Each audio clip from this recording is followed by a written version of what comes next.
Welcome to WB Mason Postgame Extra exclusively on SNY.TV. Wednesday afternoon, the Braves outslugged the Mets 14-6, a game that featured 30 hits, and for the second straight game, a Mets starting pitcher really didn't have it. Dickey got wrapped around for 8 runs in 4 1/3.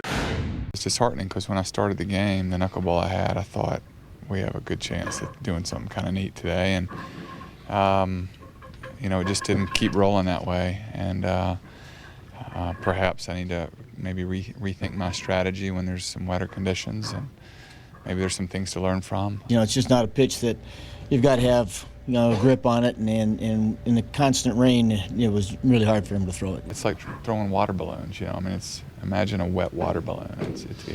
It's hard to get the feel of it just right, and but I was getting dry balls too, and throwing poor knuckleballs with them. So it wasn't just the weather. It was was poorly executed pitches too. It started so well. It looked like R.A. Dickey when it started the game. It was just a slight drizzle, and his knuckleball was dancing. But as the rain increased, he lost a little control of that, and he lost some of the movement off that, and he was roughed up for 8 runs. Braves hit 3 2-run homers against Dickey. The Mets had a lot of offense, 14 hits on the day. Kirk Neuenhuis had an outstanding day in his first stint as Mets leadoff hitter, went 3 for 4, and David Wright drove in 3 runs, wound up tying a Mets club record. Darryl Strawberry's 733 RBIs.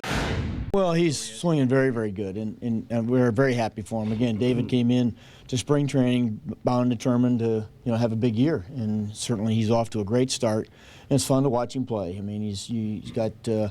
It doesn't matter what the circumstances, he's going to try to put a good at bat on, which is, I think, is the key. Yeah, the offense was there, and they had even more chances. They ran themselves out of a couple of innings with some bad base running blunders, but they had their hitting shoes on today. The pitching just wasn't up to snuff.